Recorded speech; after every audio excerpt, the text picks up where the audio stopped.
نعرف تماما ان الامكانيات ضعيفه، لكن بالرغم ان النيران كانت كبيره، المساحات واسعه وشاسعه والامكانيات قليله، بس كنتوا حقيقه مقاتلين، كنتوا مقاتلين دافعتوا عن البلد مثل ما اي جندي عم يدافع ضد الارهاب. فنحن باسم كل المواطنين السوريين نشكركم ونشكر كل زملائكم. واجبنا السيدي.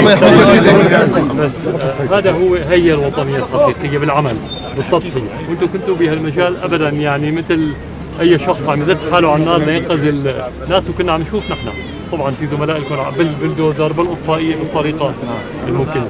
ما صارت نيران مثل هي بالسابق، وما ذلك تمكنا بمساعده بعض حوامات، عدد قليل من الحوامات، وبمناطق صعبه ما بتصل للاليات.